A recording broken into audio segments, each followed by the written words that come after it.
வணக்கம், welcome to Ganga Devi kitchen. இன்றைக்கி நம்ம என்ன பார்க்க போகிறோன்னா, ஒரு சிம்பிளான அரைக்கீரை சாம்பார் எப்படி வைக்கலாங்கிறத நம்ம பார்க்க போகிறோம். வாங்க. நான் இப்போ ஒரு கடாய் ஃபேன் வச்சுருக்கேன். அதில் ஒரு 3 ஸ்பூன் ஆயில் சேர்த்துக்கிறேன்.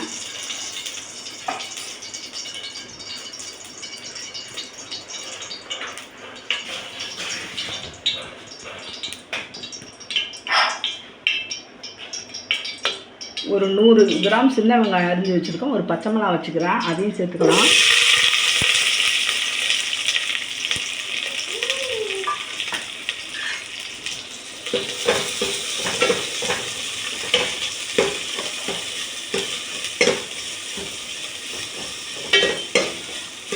வெங்காயம் கொஞ்சம் வதங்கட்டும். வெங்காயம் இந்த அளவு வதங்கியதும் நான் 2 தக்காளி அரிஞ்சு வச்சுருக்கேன், அதை சேர்த்துக்கலாம்.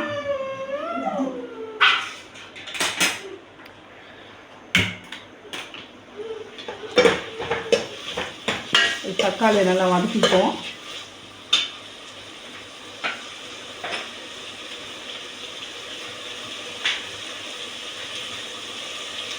உப்பு சேர்த்துக்கலாம்.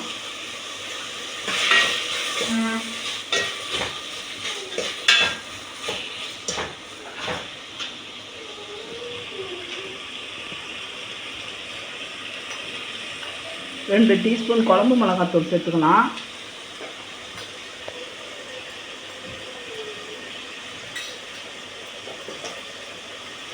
இது நல்லா வதங்கட்டும். தக்காளி இந்த அளவு தக்காளி ரொம்ப ஒன்றும் வதங்க வேண்டாம், இந்த அளவு இருந்தால் போதும். இப்போ நான் பருப்பு வேக வச்சுருக்கேன். பருப்பு ரொம்ப குழைய வேணாம், இந்த அளவுக்கு இருந்தால் போதும்.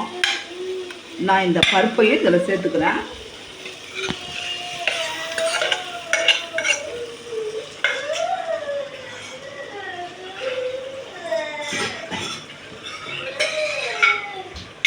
தண்ணி கழுவி ஊற்றிக்கலாம்.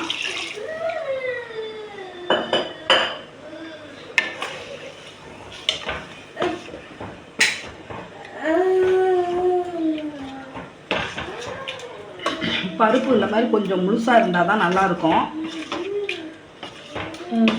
கீரையோடு வேகும்போது தண்ணி இன்னும் கொஞ்சம் ஊற்றிக்கலாம். நான் அரிசி கழுவிய தண்ணியில் தான் பருப்பு வேக வச்சேன். இப்போ நான் வெறும் தண்ணி தான் சேர்த்துக்கிறேன்.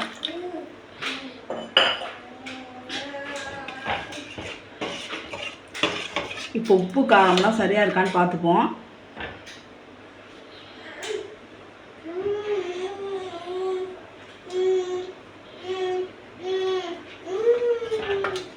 காரம் உப்பெல்லாம் கரெக்டாக இருக்குது. இதை ஒரு கொதிக்கிட்டோம், நம்ம மூடி வச்சுட்டோம். இப்போ நம்ம குழம்பு திறந்து பார்த்துக்கலாம். பாருங்கள், தக்காளி வெங்காயம்லாம் வந்துடுச்சு. இப்போ நம்ம ஒரு லெமன் சைஸு புளி எடுத்து வச்சுருக்கேன், அதை ஊற்றிக்கலாம்.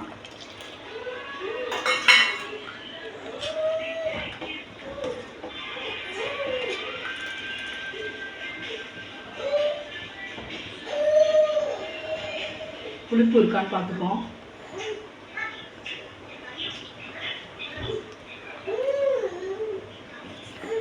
புளிப்பு இருக்குது, ரொம்பவும் புளி இல்லாமல் புளி கம்மியாகவும் பார்த்துக்கோங்க. உங்களுக்கு புளிப்பு அதிகமாக வேணும்னா கொஞ்சம் ஊற்றிக்கலாம். சில பேர் புளி சாப்பிடுவாங்க, சில பேர் சாப்பிட மாட்டாங்க. எங்களுக்கெல்லாம் லைட்டாக புளிப்பு இருக்கணும். இது இப்போ கொதிக்குது. இதில் நான் அரைக்கீரை வாங்கி இந்த மாதிரி பொடிசாக கழுவிட்டு அரிஞ்சு வச்சுருக்கேன், அது சேர்த்துக்கலாம்.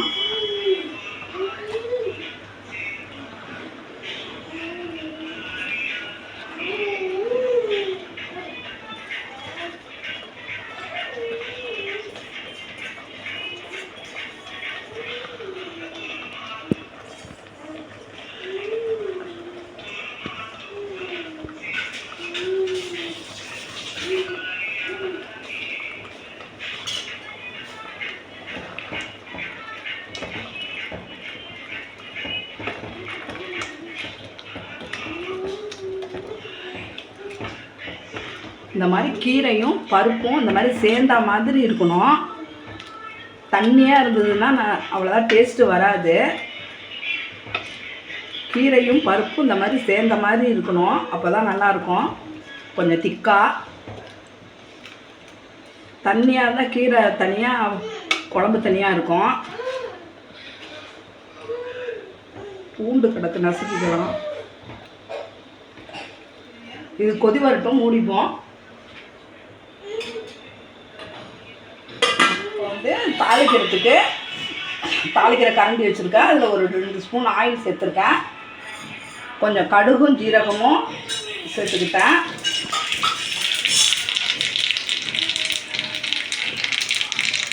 இதை பொரிட்டோம். 2 காஞ்ச மிளகாய் கிள்ளி சேர்த்துக்கிறேன்.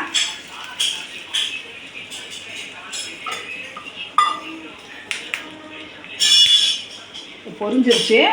இப்போ நம்ம வந்து குழம்பு கொதிச்சிட்ருக்கு, அதில் நம்ம சேர்த்துக்கலாம்.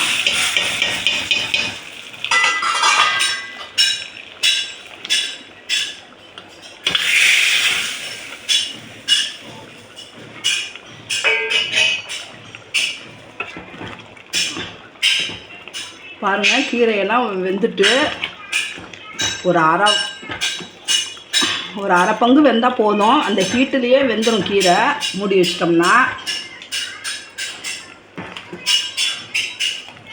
இந்த மாதிரி சேர்ந்து இருக்கணும் சாம்பாரோட, அப்போ தான் உங்களுக்கு டேஸ்ட் இருக்கும். நீங்களும் இதே மாதிரி செஞ்சு பாருங்கள்.